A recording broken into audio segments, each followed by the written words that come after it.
What's good, everybody? So we're about to do the episode about creating a process, and I just finished up a web project, working on a branding project coming up, and I was going through all my utensils and tools and stuff, and I noticed I was like, wait a minute, I'm out of sketch pads, I'm out of notebooks, I'm out of everything, which is crazy because I have a ton of those things, but yet they're all gone.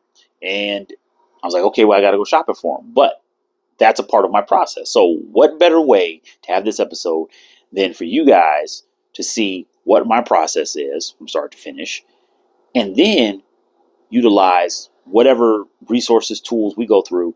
You can develop your own, right? Because the idea isn't necessarily you follow what I do. It's more so here's an opportunity to you to learn how to develop a process that works best for you, or works best for you so you can get the optimal work, that you can get the optimal outcome, that you can go back and easily see where opportunities are to improve. And then, of course, where you can work with other people best, whether it's outsourcing that process or working with team members and collaborating on the areas that may not be your expertise. That's the best thing about having a process. You can do all those things. Also, I was reading a book that was about a totally different episode, but it fits and aligns perfectly with our topic today. So today's episode, we got the podcast, we got social media posts, we're doing a little bit of everything. And we're going to go over our process, or at least the process that I have when I'm working on web projects and branding projects for clients. So get ready to join me. Going to do a little shopping, probably do a lot of editing because we're going shopping, and we're going to have fun though. Let's get it. Let's make it happen in the Ambitious Show today.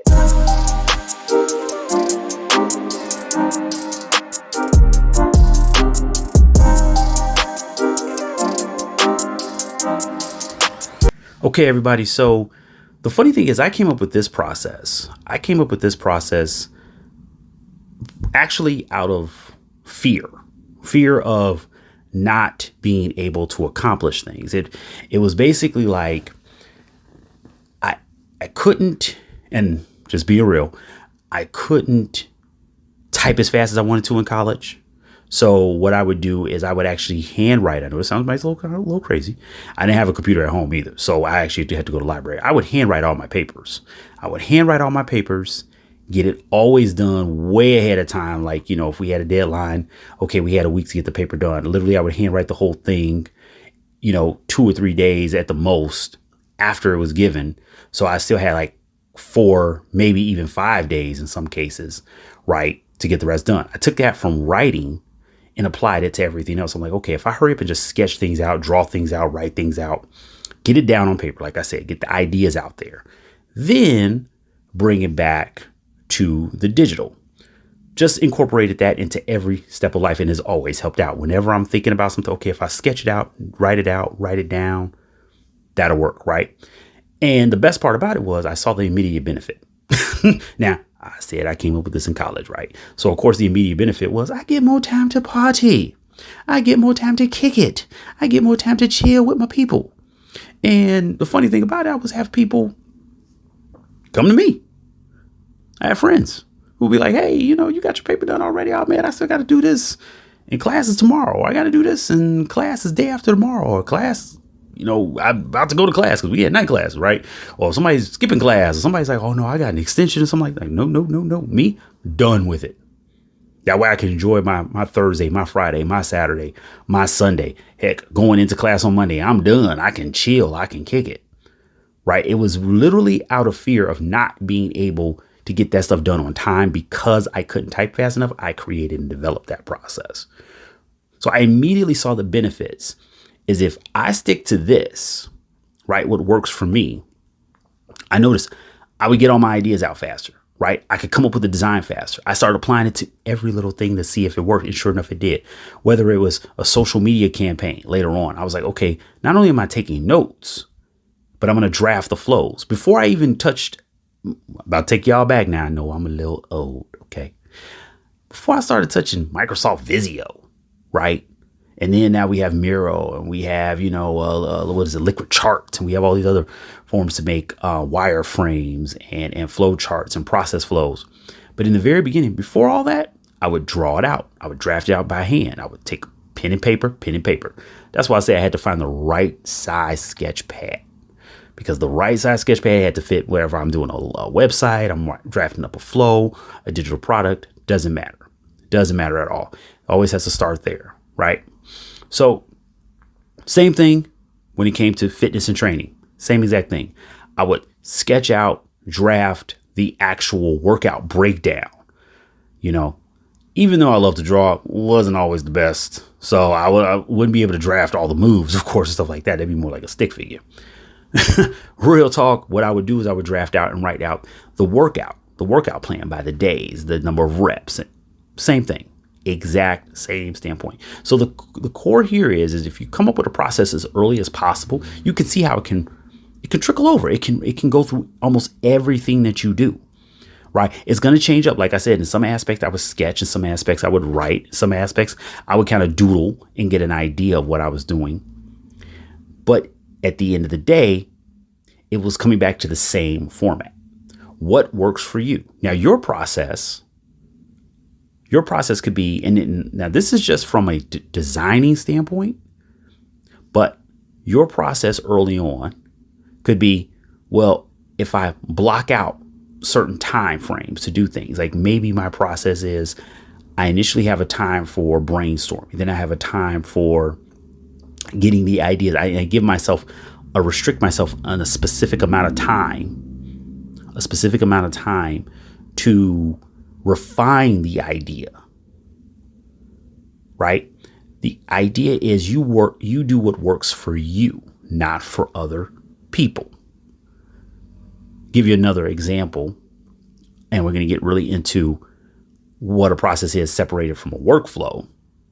One thing I've often done was I actually would block out time based on, because let's be real, nowadays we all got the same issues, that ADHD kicking in, right? We all got a short attention span. Let's be real. We've all succumbed to it. Honestly, I won't even throw your age at you right now, right? It's just the way our brains have been programmed with the way things come at us right now. It's like I've had so many people say, oh my God, you can sit down and read a book in one sitting. It's like, yeah, people used to do this all the time without a problem. Now we can't do it. Now you can't look at 5 pages without, listening to music at the same time and trying to keep track of both. Using that to my advantage. As certain YouTubers, I love YouTube. Clearly, you're watching this, you're listening to this, right? And what I'll do is I know there's certain YouTubers, their videos are going to be literally an hour, hour and a half. So what I'll do, I'll say, okay, in that time frame, they're great background music for me, right? I can type something up while I'm watching them. I can type something up while I'm checking out, Foreign Man in a Foreign Land, or John Campia, or FD Signifier, something like that, right? Because I know it's going to be a certain amount of time, right? If I want to know what's going on in some, the Easter eggs, cool. New rock stars, boom, got them. They're going to give me 45 minutes. Easy to knock something out. You know what I'm saying? So I got that plan while I know I'm writing up this paper, or I'm looking at some SEO copy and I want to review it real quick, but I want to make sure it's in this deck. But you know what?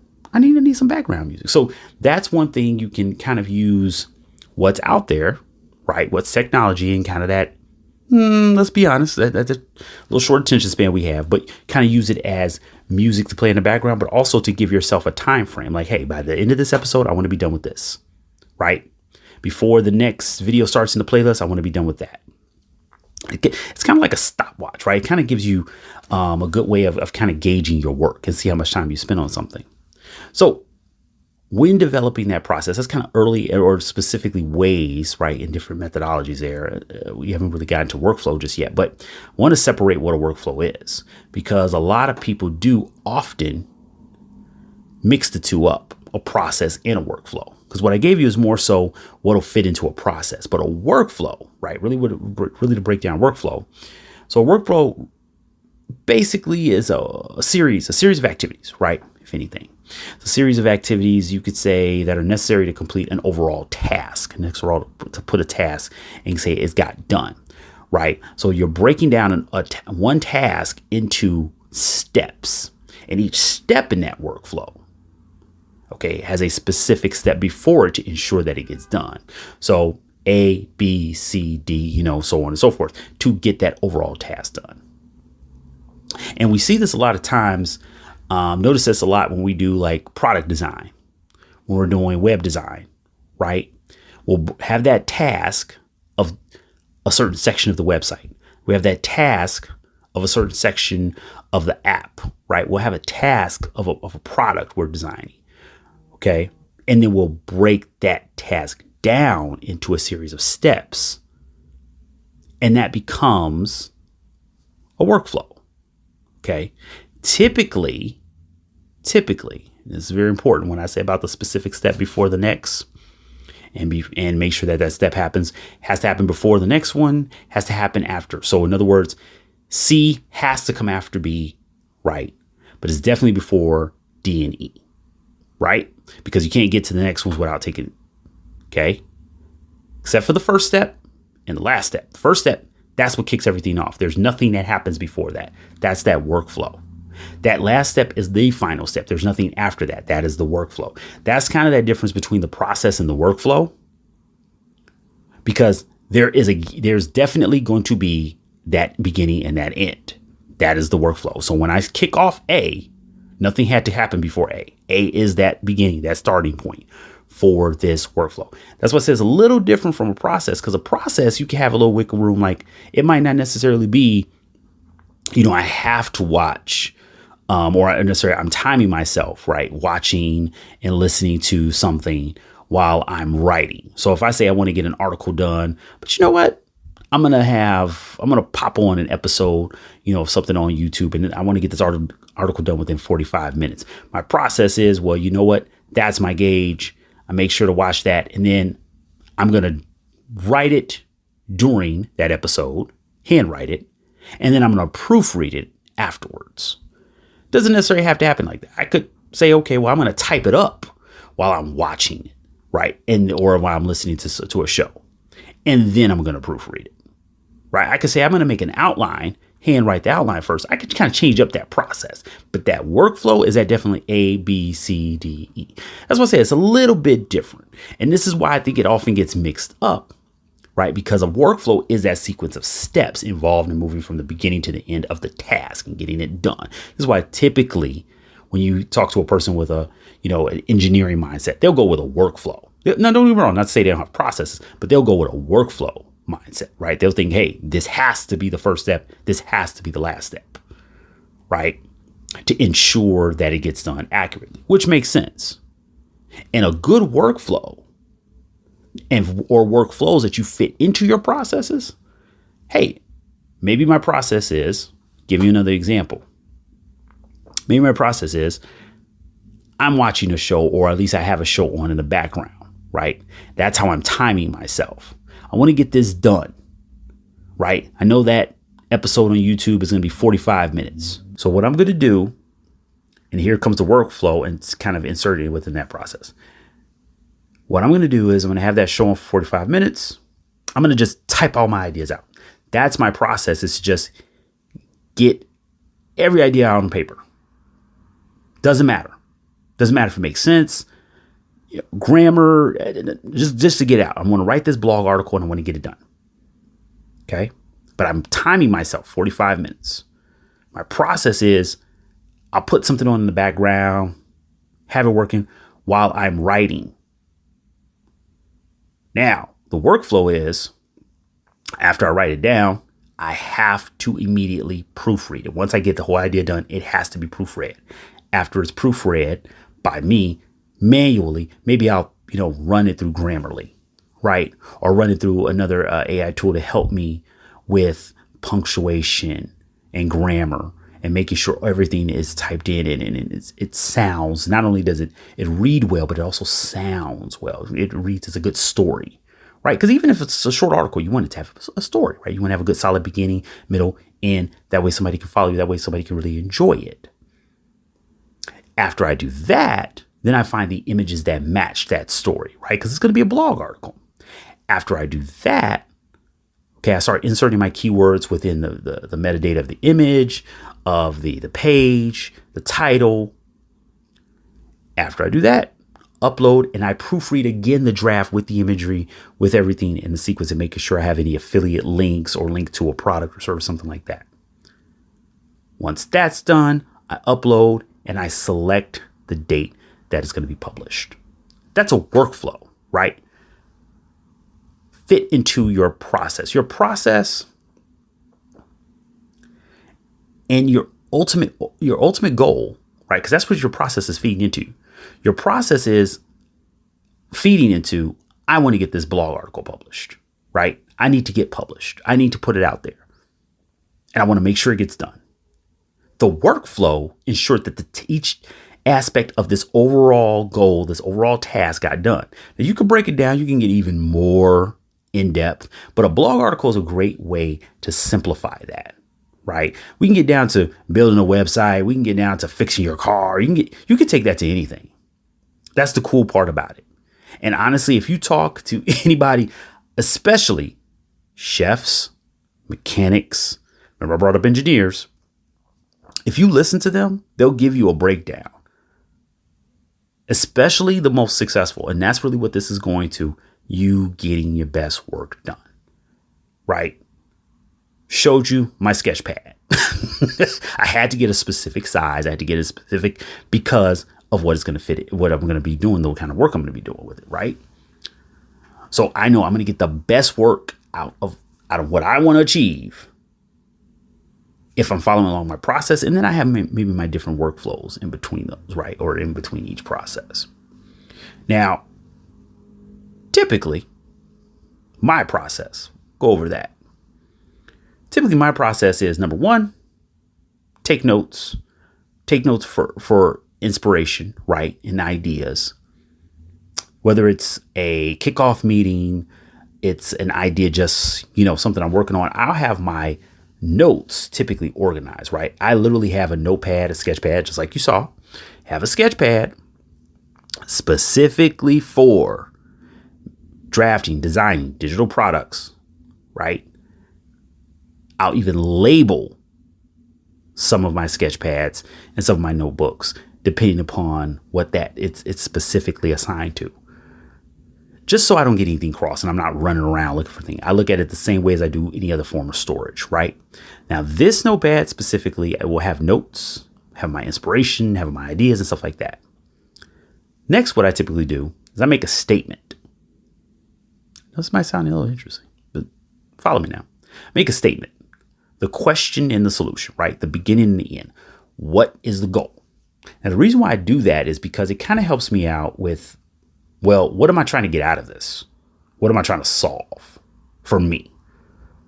And I mean, it could be something as simple as, you know what? I really want to see if I can create a new design for a t-shirt. Or somebody had an idea, right, that they wanted to do for their new brand that they're trying to launch. Want to see how it looks. So it's kind of like a brainstorm, but it's a little bit tighter than that because it is literally a question and an answer. I do put the question in the answer, right? What would that t-shirt look like? What would that design look like? How would that website function? Okay, what would that logo, how would that logo look on these products? And here's why it has to be on these products. Question, answer. Collect those notes. Usually they're on one sheet, but sometimes I put them in a Post-it on a specific sheet of paper. I'll put the Post-its sometimes on the sheet of paper. Okay. And then from there, make sure highlighting. That's the ones I want to go with. Because sometimes there's some ideas that are just in passing. And some other ideas I save for a rainy day. But the ones I know for sure I'm going to pick up with, let me run with those. Then I make a rough sketch or rough draft. Because, of course, if I'm writing it out. And make sure you get the core concepts and elements that I put down on those sheets, those Post-its or a sheet of paper.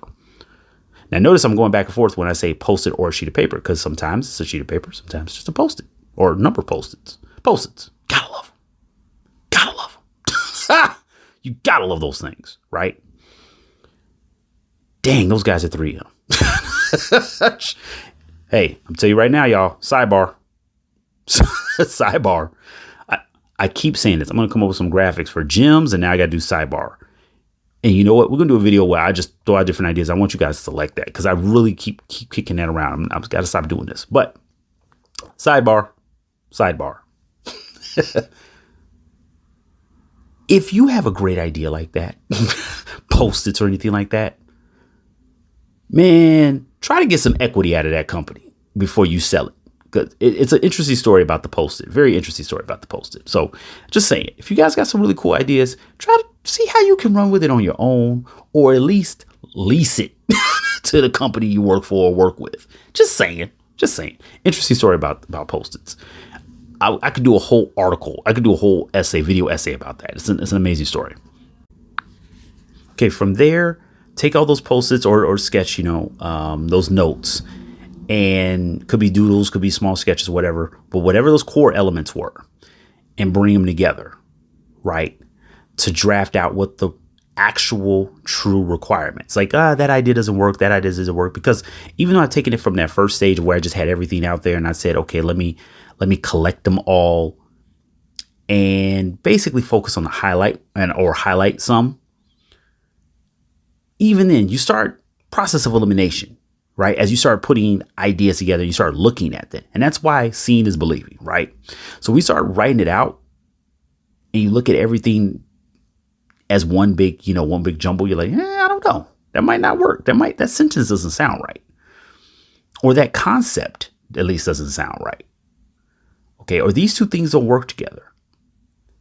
Maybe these characters don't work together if you're writing a story, or maybe these elements, when I thought they were going to look good in this toolbar of a website, I'm even putting the Post-its together. You can just just have them mapped out. You can say, that doesn't work. See, before I even get all the way to the computer, this is already getting done. That's why it's a lot more straightforward when we're going right into the design mode. Because this is all that brainstorming, conceptualizing, getting that all out the way. Right? Because we all know how the artist mind is. And this, like I said, this could be taking anything, your novel, your website, your podcast. Put the ideas of your podcast out, the ideas of your episodes, the ideas of your segments. It's a really good idea to segment things out. That's why I segment things out. Because I heard what a lot of people were talking about other podcasts. They're like, I like those segments. I like it broken down like that. Makes sense. Now, here's the big one. It really comes down to specific what we're designing. If it's website wise, if it's an app, if it's something like a digital product, well, what are those additional features it may need, right? That's not going to be built in natively. So maybe a plugin, an extension, an affiliate, a partnership, right? What do I need to connect it with? Maybe it's a social media element that I need to put in there. Now, if it's not necessarily a digital product like that, or it's not necessarily a website or an app, what if it's a t-shirt? Well, is there a specific style the t-shirt should be in? Is it a specific cloth or fabric? Oh, if you don't believe there's different fabrics, fill any t-shirt and polo or blouse that's out there. What works best? Then come up with a basic draft, right? We could see it all. And if it's something physical, this would be a great time to start putting that physical piece together, right? But usually everything we're doing is digital. So now I can have a good visual concept before I take it to the computer. And because I know this is my process, I can knock this out in a couple of hours. That way, it's a little faster to build a digital product and truly get out to test. And the true test is in front of actual customers. The true test is in front of people who would actually use it, not with us, right? Because at the end of the day, we need your feedback. At the end of the day, you want your audience's feedback. Never be afraid to share those things, because you need to share those things, because that's where you're going to truly get the most of any product and service, right? Because if you're thinking it's going to work in your head, that's great. But if it's for the public, if it's for the people, they got to see it. They got to touch it. They got to feel it. So if you have a tight network that you can share with, great. But I say, hey, go forward and say, hey, let them know, hey, this is the first concept. And that's what we're going with. So what we're doing is we're getting it down analog style here first, and then bring it over to the digital, and then testing it, that last test, which is in front of the true audience. Right? So like I said, that process could take half a day, maybe a whole day, depending. Because like those notes that started everything out, those were being collected over time. Happens to us all. But if I have a designated space where I know I can go pick those up and I can review them, then it's easy to go to. Always start offline, and then I bring it to online. Like I said, a great way of looking at it is taking it from the analog to the digital. That's my process. What process works best for you? Maybe you haven't found one yet. When we come back, we will go over that. We will find what process works best for you by you designing your own process. Give a nice little breakdown. And you can follow what I just did when we come back. Dude, all right, real talk with you. So none of this will get done. Podcasts, digital products, web design. I mean, all of this is because we have a great assistant, because we have a great person making sure we stay organized and run efficiently. And I really, really appreciate Mary. Thank you for everything she does. And Mary deserves every dollar that she earns. And to make sure that she gets that money not on time, number one, but also without a bunch of hidden fees, within seconds, I say it, no matter if I'm sending the money via the mobile app, my laptop, doesn't matter. Remitly is the money transfer service that we trust and we use for all of our team members over here. And I definitely suggest it to anybody with a global team to do the same. Link is in the description. Remitly is the one to go with. I thank the lucky stars that not only I found Mary, but I found Remitly. Go check it out. Use that link in the description. Alrighty, everybody, what's good? Now we're going to go over the methodology that typically goes into a process. Now, we went over the difference between workflow and process, right? We went over my process. Okay. Keep in mind, that's my process. You don't have to take it from the analog to the digital. It's a good way to break away from a computer and you break away from your phone. But it doesn't have to be your process for everything, right? Your process could change up based on the work you're doing. So that's why if you take what is a traditional design process, or at least these critical steps of a design process, and then you make it your own. You could say, hey, this works perfectly if I'm doing, if I'm producing a podcast, but it doesn't work necessarily if I'm doing a digital product, right? Maybe I don't need every single piece. And this is the crazy part about it. Most artists, most people who aren't more familiar with the traditional formal methodology of product design and product design processes, and whether that's being a digital product or a physical product, they're still doing these. They're still doing these steps. They just don't call them the same thing. And you probably won't as well, right? The idea is, here's my foundation, and then let me build a solid foundation, see what works. If it doesn't work, cool. I know which items or which steps work for me or activities work for me and which ones don't. So typical, I give you those steps first. And you've definitely heard of this, and you may, I don't know if you call it something different, but you definitely heard of it. Brainstorming, right? Brainstorming leads to defining the product, what you're making. Then it goes into executing some form of research, user research. Like I said, this is typically the process you'll do when you're going to have something that's, as we say, customer facing or client facing, right? Something that's going out to the public, something that's going out to another group, a lot larger than yourself, a bigger audience. So you want to take a few more critical steps to kind of get out those, those random ideas and things that, don't necessarily make enough sense. That's why you brainstorm first and you define what you really want to get core out to the people. Then you bring in that initial research, right?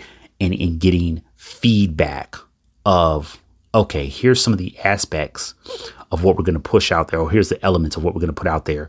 Is that really what's needed? Maybe you've done this beforehand, but now you're taking that research to say, hey, we've defined it a lot more. Now we want to see and get a little bit understanding of what's out there already and what people would be thinking and saying about it. Sketching, prototyping, right?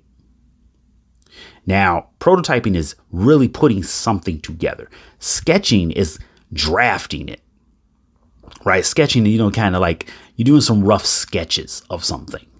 That could be taken to a spreadsheet. That could be taken to, a website. That could be taken to a T-shirt. You're sketching it out, though. You're not necessarily getting it out there just yet the way it's going to be refined. The prototype is, okay, the spreadsheet, now I'm putting some formatting. Now I'm putting the formulas into it, right? Because this product that is going to be in a spreadsheet format, we want to see how it will look in the people's hands or what they're going to get, right? Maybe it's the first design before it gets into their hands. If it's a shirt, you know what? Let's take a scrap shirt. Let's take a random shirt, right? Let's take a throwaway shirt. Maybe we put the sketch, cut it out, tape it to the shirt.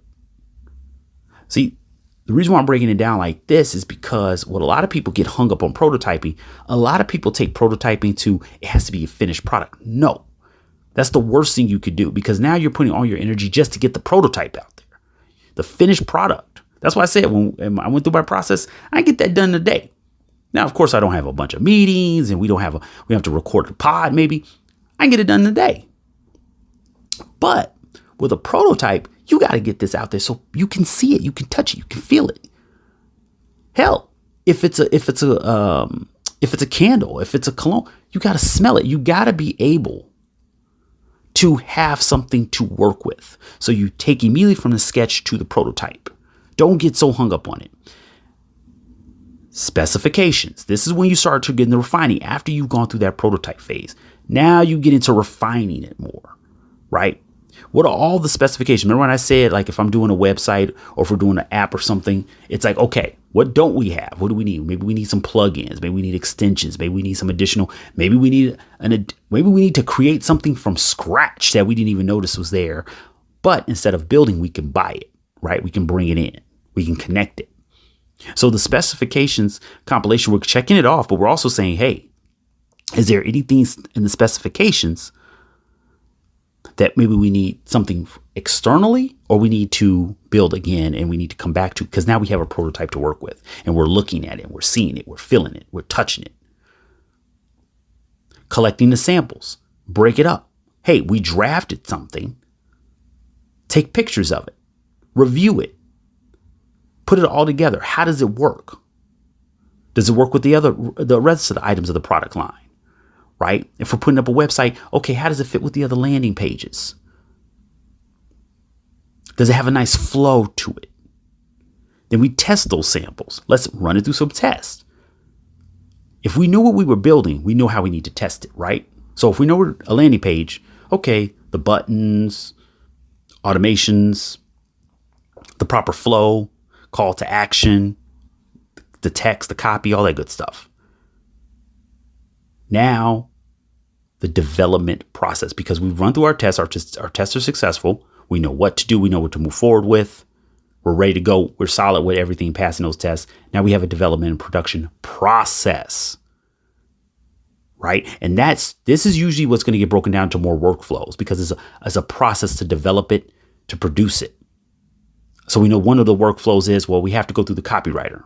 We have to make sure the copywriter can get what's necessary for the emails that are going to go out from the automated emails or we need to make a process for, of course, making the automations. See, that's why I said a process and workflow, it can work together. They're not the same thing. They can work together though. So from here, at this stage, this is typically where you're creating those workflows or additional workflows necessarily. Finally, applying a quality control. A quality check. Who looks at it after this before it goes out?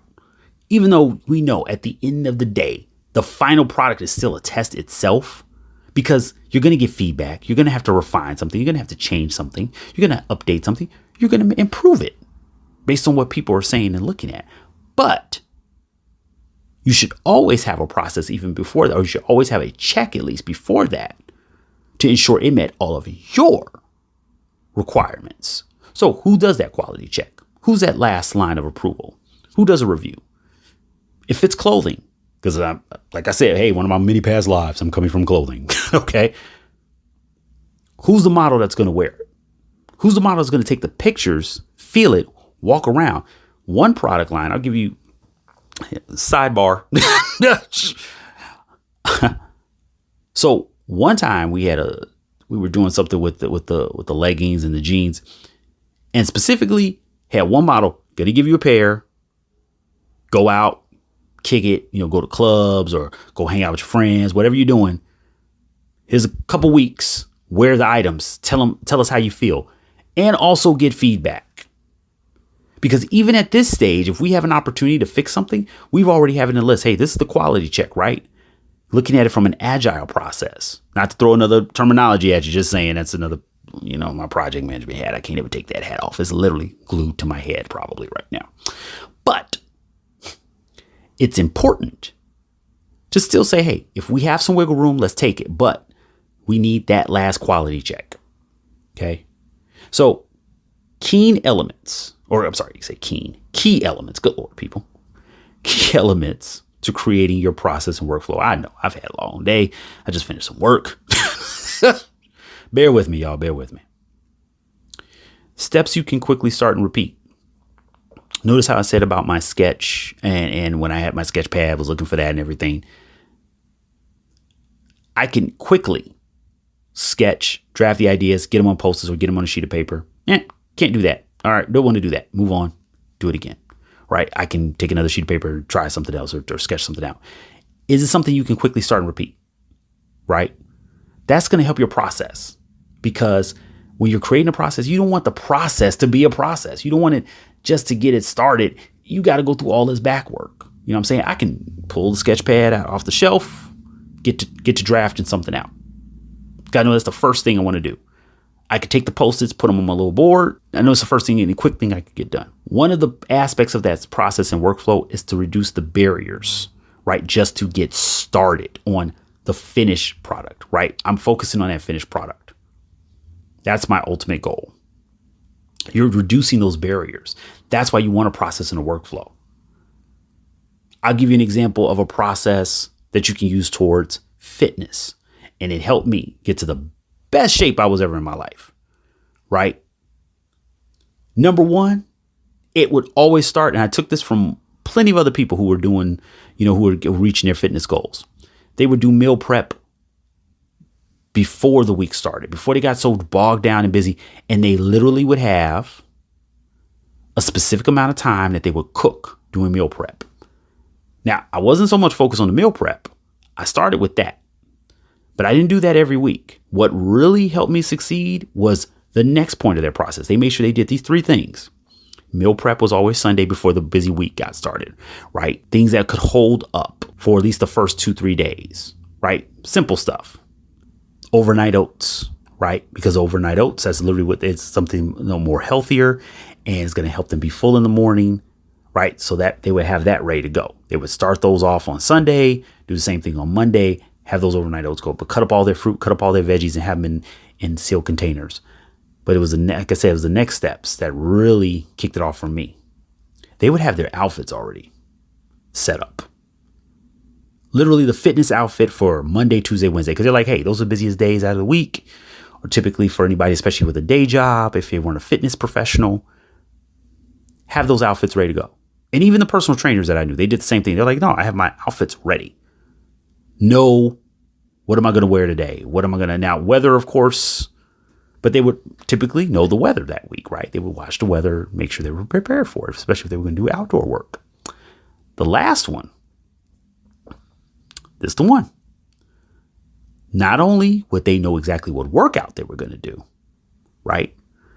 They would know where it was going to be done and make sure they had nothing scheduled within the time that it took to get to. So if it took them 30 minutes to get to the gym, 15 minutes to get to the gym, nothing was scheduled 30 minutes, 15 minutes, an hour before they had to get to the gym, right? So whatever that travel time was, they had already had that baked into their schedule.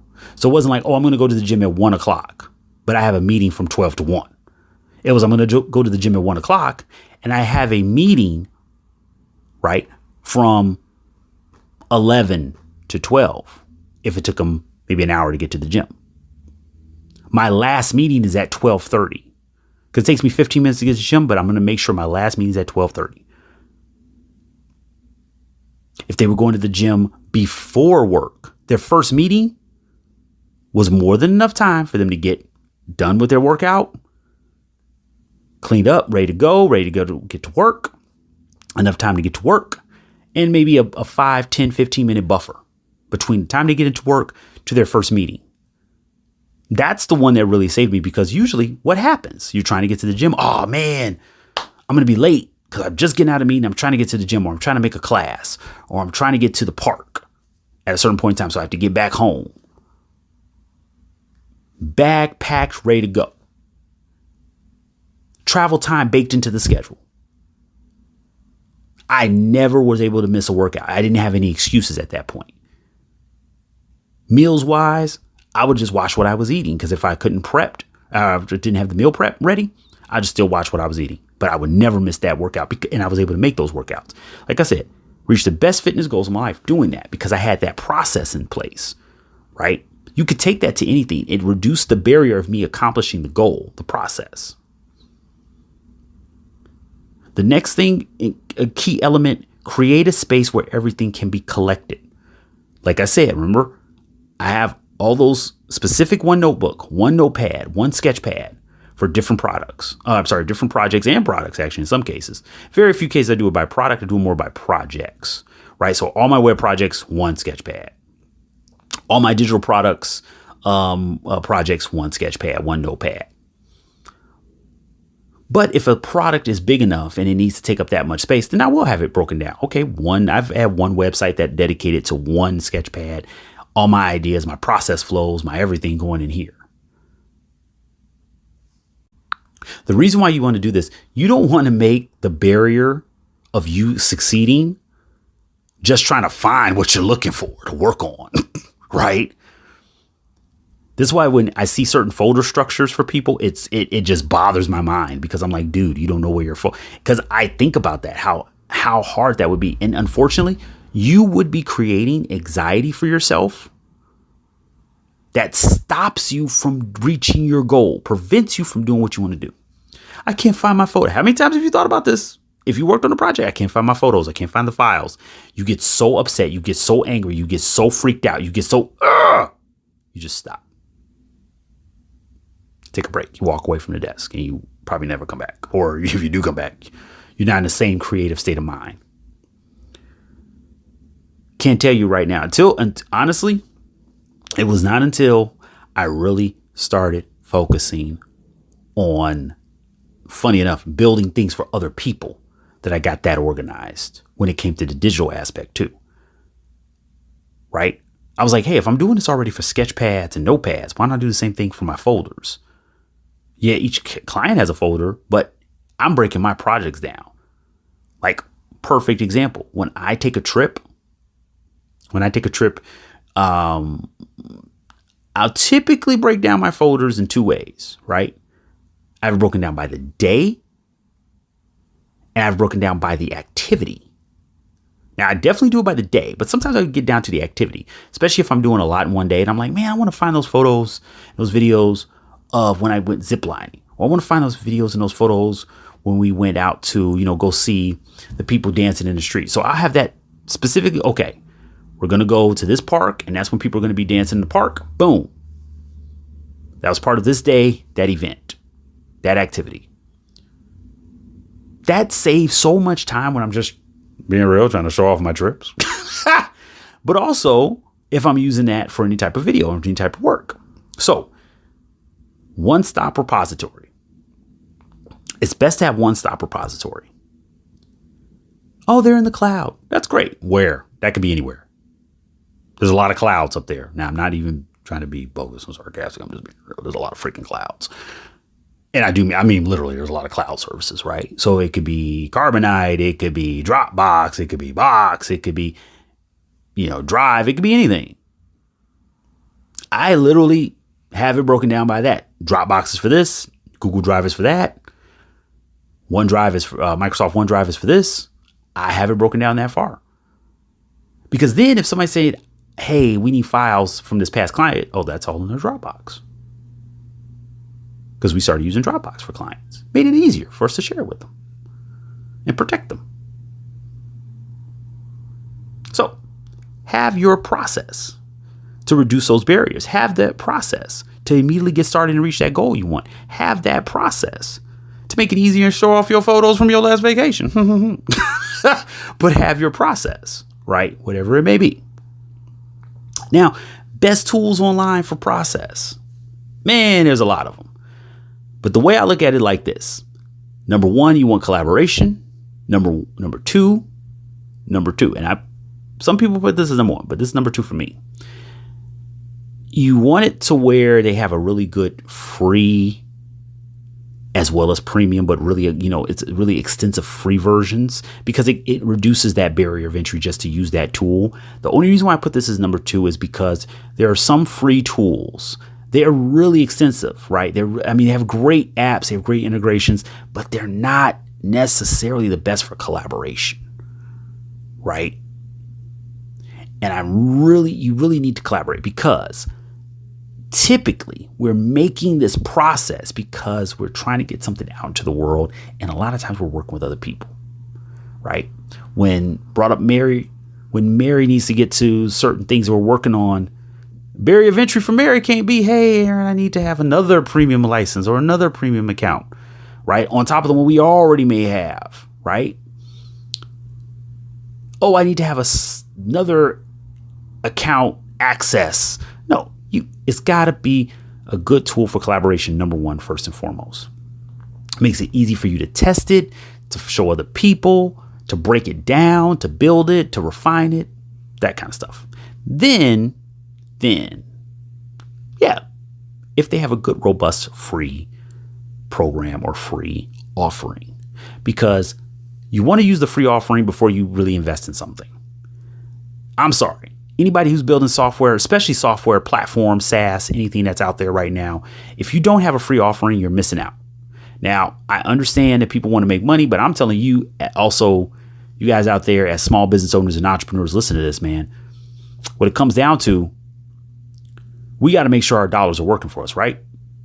So let's make sure that these guys know, hey, I'm on that, not necessarily on the development side per se, or product design side, at least in that respect, just yet.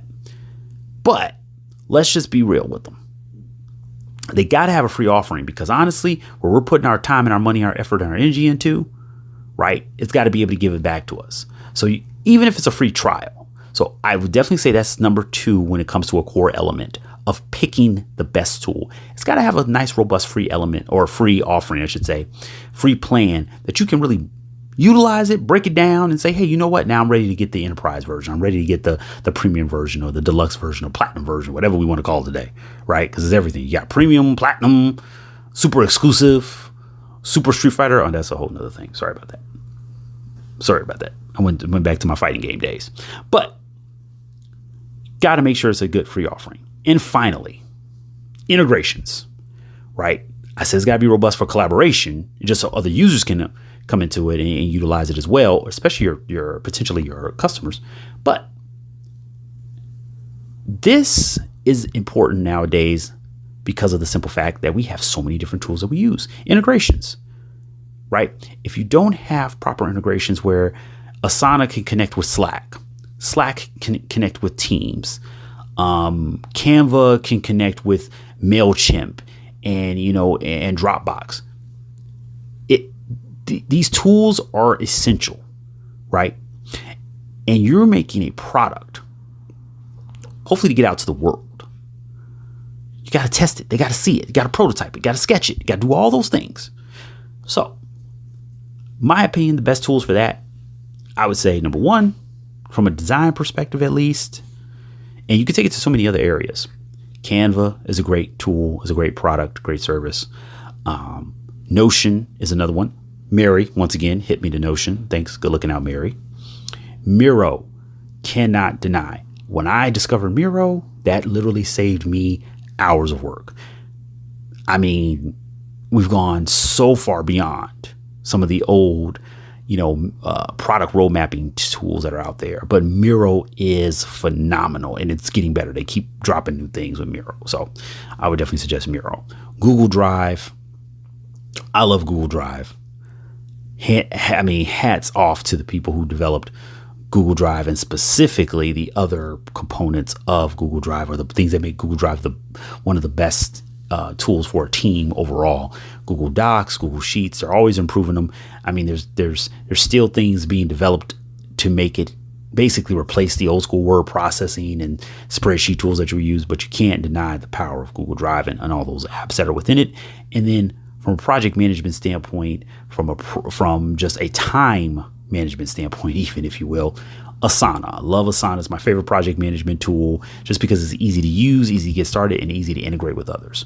So best tools, like I said, based on those 3 things. Number 1, is it easy to collaborate with your team members, easy to collaborate with them and work with them, and even your customers and your clients. Number 2, does it have a robust offering right? From a free standpoint to where you guys can really test, build, break it down, see if it works for you before you invest into that enterprise and that premium level. And all of these tools are worth getting those premium plans, every single last one of them. And then finally, integration. Does it integrate with other tools, right? Because a part of that key collaboration is potentially working with other tools. So Canva, Notion, Miro, Google Drive, and Asana. Those are the tools. Back to the methodology. Once again, brainstorming, defining the product, executing research or user research, if you will, sketching and prototyping, specifications compilation, right? Putting that together and getting those specifications down packed, collecting your samples, testing those samples, and then having and starting that development production process till you finally reach applying quality control before you deploy. Remember, those can all have a different face, a different name based on what you do. But those are key elements to any process. And then you have your workflows within those. So when we come back, close it out with what to read. And let me tell you, it's a doozy. It's freaking awesome when we come back. Okay, everybody, welcome back. And I admit that I said off in the beginning that I kind of stole the quote and the idea a little bit from the author of today's book of What to Read. The author is Alston Kleon. And the book is actually a trilogy of books. Discovered the book audio version and purchased the first book of the trilogy, purchased the actual physical book, which is really good. This is one of the few books that I say, even though the audio version is great, you got to get the physical copies because it's awesome. And even he calls that out in the narration of his book. The trilogy, or the audio trilogy at least, is the Steal Like an Artist, right? And there's Steal Like an Artist, Show Your Work, and Keep Going. Those are the three books. Steal Like an Artist, Show Your Work, Keep Going. Audiobook is the Steal Like an Artist audio trilogy. I can't tell you, when I first read this book, or at least first heard this book, right? I was like, okay, being real with you, went through it. I was like, did I really learn anything? Because that's a big thing for me. And I've brought this up about many books that we, uses the whole idea is application. Then I read it again. And this, like I said, read it because he even admitted, he brought this up in the narration. They did their best to bring the visuals of the physical books to the narration. And that's when it clicked. And I was like, this is a great book for anybody from the perspective of this. Nothing ain't original, y'all. Let that sit there for a second. No idea is original. I'm sorry, it's not. I know you think you came up with sliced bread, but you didn't. Okay? And it's important to understand that because as a designer, as a artist, as an entrepreneur, yes, but I definitely have heard this more than I've thought it myself. Get so hung up on, and I've heard so many people say this, oh, but that idea already exists. Oh, somebody already created that. Oh, this, that, and the other. Yeah, but that don't mean it can't be redone and done better. If that was the case, you wouldn't have Google. They weren't the first search engine. If that was the case, you wouldn't have the iPhone. The iPhone wasn't the first phone. Wasn't even the first mobile phone. Yeah. Stars put things more in perspective. Social media platforms. Just because it's already out there doesn't mean you can't say, hey, you know what? That's great. That's out there. That looks good. That looks nice. How can we do it better? How can I do it better? What's missing there?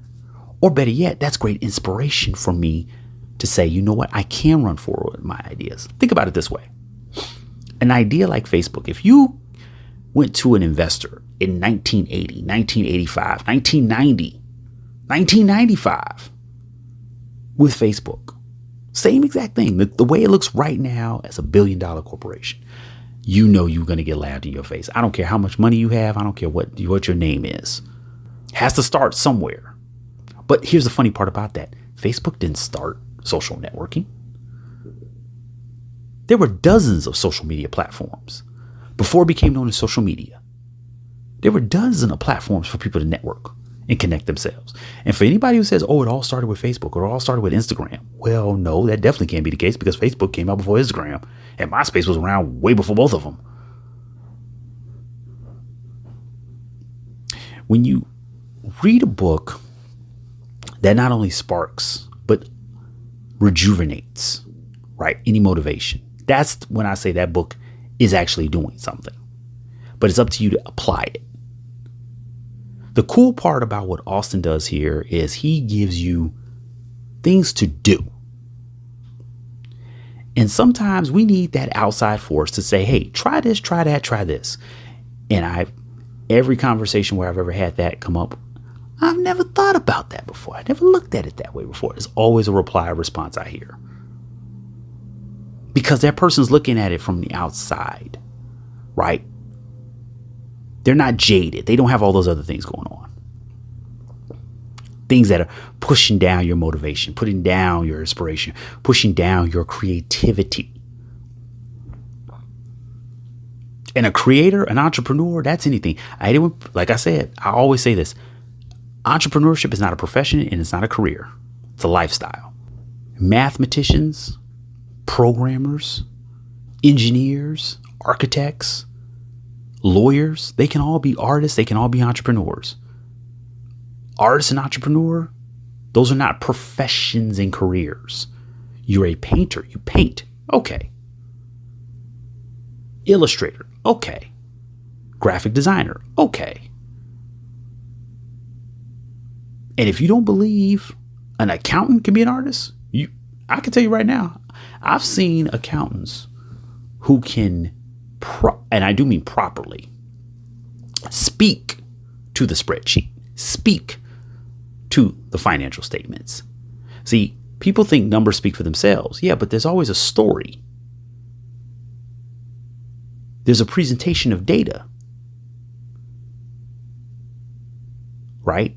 And there's some developers, there's some programmers presenting data. Just don't present a bunch of numbers to me. Don't present a bunch of, okay, well, this is what happened with this data, but tell me the story. There's an art to that. So anyone can be an artist, whether it's being in a PowerPoint presentation, it's an infographic, right? It's a report, a written report. The way information is presented, there's an art to that. There's a skill to that. And sometimes you need to see what someone else has done and say, you know what? I can utilize that. I can apply that and I can make it my own. Alston really breaks things down to where you get a good solid understanding of different types of processes you can make up right for yourself. And that's one of the things that really inspired, and I brought that up earlier, that inspired this episode because I thought about it. That was my process. I never even looked at it like that. I looked at it as my process, but I didn't look at how it's literally to bring it from the analog to the digital.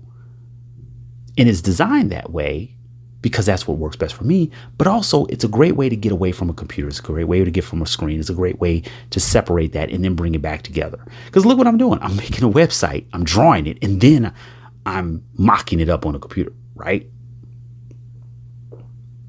So what works best for you? Alston gives some great tips, gives some great advice, but most of all, the real world practical application of what he's done, how it's grown and how it's helped him become successful. And I would suggest, if you can, get every single individual book.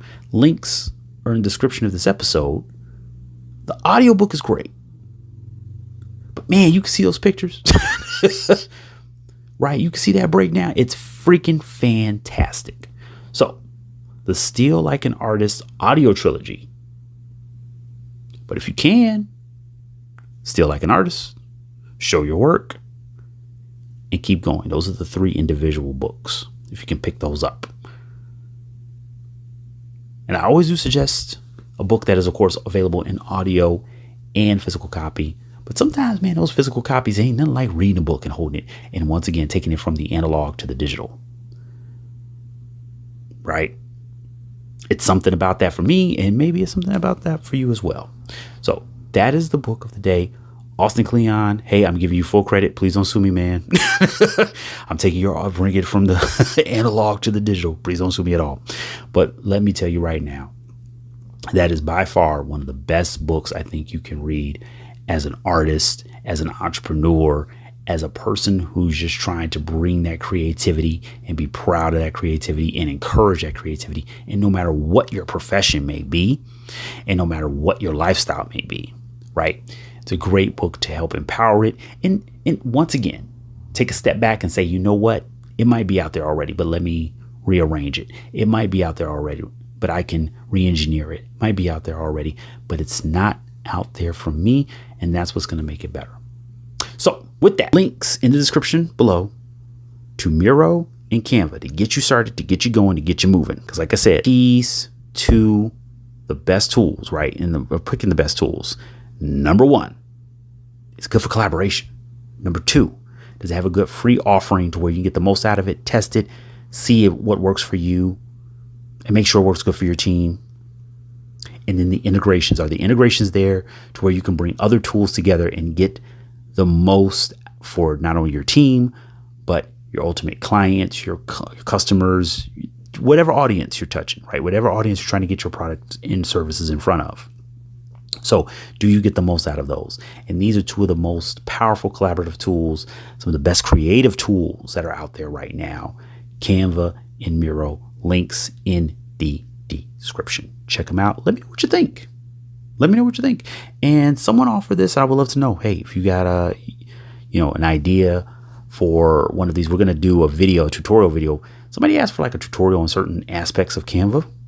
And because we use Canva for a lot of the digital products, we definitely use it for, different aspects of mock-ups for websites and stuff like that too. Somebody asked for a tutorial about 2 specific features and made me wonder like, okay, we could do that. Well, maybe we can do a whole video series of that. If that's something you guys may be interested in, let me know in the comments. Say, yeah, just put Canva tutorial, Canva tutorial, Canva tutorial. And we can go over different features. If there's a specific feature, great. But just put Canva tutorial. And that way we'll know people are really interested and people want to see it. So with that, links to the audiobook as well as the physical copies of Still Like an Artist series, this audio series, and then you get the individual books. And then, of course, link to this episode's affiliate. Support them, they support us. It's all a good, nice little circle there using Remitly.